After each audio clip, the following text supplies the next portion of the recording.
네, 안녕하세요. 파이낸스 코더입니다.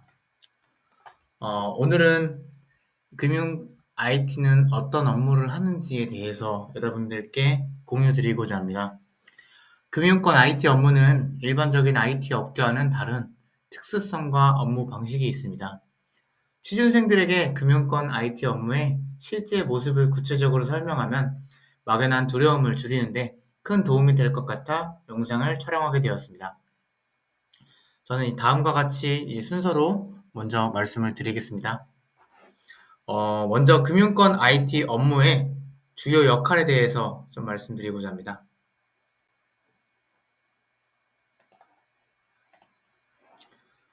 음, 금융권에서는 크게 IT 개발자 같은 경우에는 개발자와 전산직, 유지보수의 중간 지점에 있는 경우가 많습니다. 업무는 크게 신규 개발과 운영, 유지보수, 그리고 프로젝트 기반 협업으로 나눌 수 있습니다. 먼저 신규 개발의 경우에는 주요 업무로는 새로운 시스템이나 서비스를 설계하고 구현합니다. 예를 들어 모바일 뱅킹 앱을 개발한다든지, AI 기반으로 대출 심사 시스템을 구축한다든지, 또는 이 고객 데이터 관리 시스템을 구축한다든지 등의 신규 개발을 수행하게 되고, 특징으로는 좀 더 고객 데이터를 처리하는 시스템이 많기 때문에 안정성이라든지 보안, 성능을 좀 최적화하는 데 중요합니다. 그리고 이 금융권 특유의 규제와 법규에 대한 이해가 필요합니다. 그리고 자바와 스프링, 오라클 DB 등의 전통적인 기술 스택이 자주 사용되지만 최근에는 클라우드랑 MSA, 데브옵스, AI 등도 함께 도입되고 있습니다. 그리고 운영 유지 보수의 경우에는 주로 기존 시스템의 안정적인 운영 및 문제 해결에 초점을 맞추고 있습니다. 예를 들어 오류 발생 시 이제 수정하는 작업, 그리고 데이터 백업, 시스템 업그레이드, 규제 준수에 따른 변경 등이 해당되는데요. 특징으로는 개발보다는 좀 더 시스템을 안정적으로 운영하는 데 초점을 두고 있습니다. 그리고 긴급 장애가 발생하면 즉각적인 대응이 필요하므로 어, 야근 근무가 한 번씩 있을 수 있습니다. 그리고 단순 유지 보수로 끝나는 경우도 있지만 시스템 개선 및 최적화 작업을 병행하기도 합니다. 그리고 세 번째로는 프로젝트 기반으로 협업하는 것인데요. 금융권은 내부 시스템을 직접 개발하기도 하지만 외주, SI 업체라고도 하죠. 와 협업하여 큰 프로젝트를 진행하는 경우가 많습니다.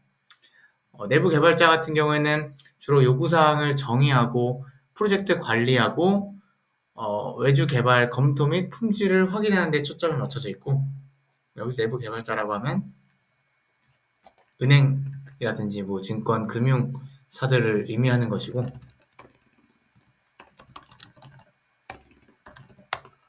외주 개발자, SI라고도 하죠. 주로 이 요구사항 정의에 된 것들을 바탕으로 실제 구현하는 작업을 수행하는 역할을 하는 사람들이 이제 외주 개발자라고 볼 수 있겠습니다. 예를 들어 새로운 결제 시스템 개발 프로젝트에서 은행 내부 개발자들은 요구사항을 정의하는 역할을 하지만 SI 개발자는 이 요구사항을 직접적으로 구현하는 역할을 수행하게 됩니다. 다음으로는 금융권 개발자의 일상 및 업무 사이클인데요.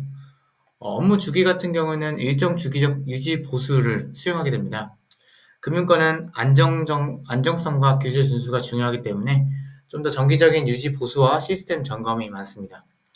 예를 들어 이제 분기마다 보안 점검을 한다든지 시스템 업데이트를 주로 수행하게 됩니다. 그리고 이제 프로젝트 단위로 바쁜 시기에는 새로운 시스템 도입이나 법규 변경에 따라 업무량이 갑자기 증가할 수 있습니다. 그리고 이제 프로젝트를 직접 수행하는 경우에도 업무량이 많을 수 있을 것이고, 주로 이제 개발자의 업무 흐름 같은 경우에는 오전에는 주로 장애나 오류 발생 확인하고 전날 작업을 검토하는 역할을 합니다.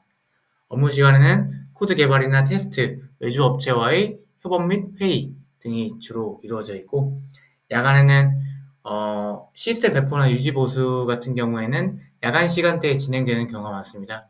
아무래도 오전 오후에는 서비스가 직접적으로 운영되는 경우가 많기 때문에 야근의 서비스가 없는 시점에 수행하고 직접적으로 이제 테스트 역시 이제 수행해야 되기 때문에 주로 야간에 이제 배포가 이루어지게 되는 것이고, 그리고 금융권 IT 업무의 특성과 장단점에 대해서 말씀드리면, 첫 번째로는 안정적인 환경입니다.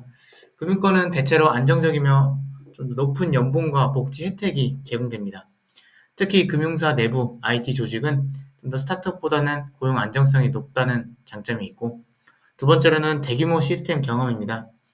금융권은 아무래도 방대한 데이터를 다루기 때문에 고성능 시스템 설계 및 대규모 트래픽 처리 경험을 쌓을 수 있습니다. 세 번째로는 보안 및 규제에 대한 전문성을 강화할 수 있습니다. 금융 IT 개발자는 금융 관련 보안 및 규제에 대한 깊은 지식을 습득하게 됩니다.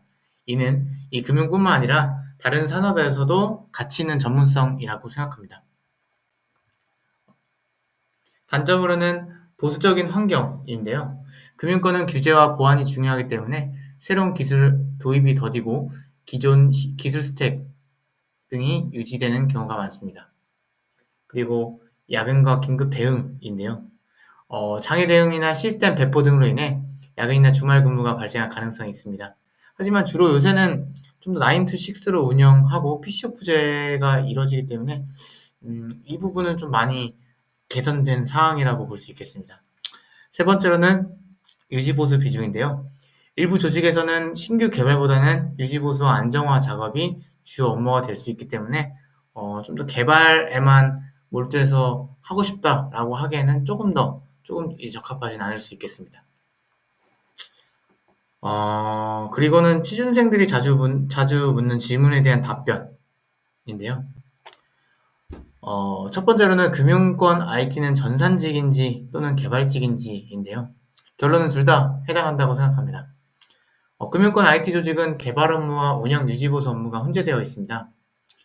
은행 내부 IT 팀은 주로 시스템 운영이나 유지보수 업무가 많고, 신규 서비스나 대규모 시스템 개발은 외주 업체와의 협업하는 경우가 많습니다. 은행뿐만 아니라 뭐 증권이라든지 보험사, 카드사도 이제 마찬가지이고요. 두 번째로는 개발 재미를 느끼는 사람이 금융권에 가도 될지인데요. 저는 예스라고 생각합니다. 금융권 IT도 점점 이 클라우드 AI, MSA를 활용한 새로운 기술을 도입하고 있습니다. 대규모 시스템 설계와 금융권 데이터를 다루는 데 흥미가 있다면 저는 충분히 도전해 볼 만한 가치가 있다고 생각합니다. 다만 SI 개발 위주 업무를 원하지 않는다면 기업의 IT 조직 구조를 사전에 확인하는 것도 중요합니다. 세 번째로는 스타트업과 금융권 IT의 차이가 무엇인지. 스타트업 같은 경우에는 좀 더 주로 빠르게 변화하며 최신 기술을 많이 다루는 데 초점이 맞춰져 있습니다. 자유로운 문화와 개발의 재미를 추구하는 사람에게 적합할 수 있습니다. 그리고 금융권은 안정성과 규제 준수, 대규모 트래픽 처리에 강점이 있는 조직이기 때문에 좀 더 보수적인 기술 환경이지만 안정성과 연봉 측면에서는 좀 더 매력적인 산업군이라고 좀 볼 수 있습니다. 마지막으로 금융 IT 지원을 고민하는 분들에게 좀 더 말씀드리고 싶습니다.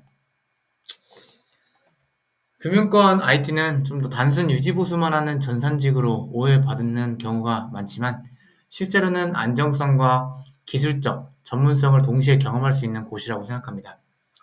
개발자로서의 성장을 목표로 한다면 금융권에서도 요새 AI라든지 클라우드, 데이터 분석과 같은 최신 기술을 다루는 업무로 커리어를 확장할 기회가 많이 주어졌습니다. 다만 이제 회사나 팀에 따라 업무 비중과 문화가 달라질 수 있으니 기업의 IT 조직과 프로젝트 성격을 충분히 조사한 뒤에 지원하는 것이 중요하다고 생각합니다. 취준생들에게 금융권 IT는 단순 유지보수라는 편견을 깨고 혁신적인 금융을 나아가기 위한 발판이라고 생각을 하면서 금융 IT라는 것이 본인의 성향과 목표에 맞는 길을 이라고 생각되는 분들은 주저없이 지원해서 꼭 성공적으로 입사할 수 있는 날이 왔으면 좋겠습니다. 네, 궁금한 사항에 대해서는 추가적으로 댓글에 질문 달아주시면 최대한 답변할 수 있도록 하겠습니다. 네, 감사합니다. 이상 파이낸스 코더였습니다.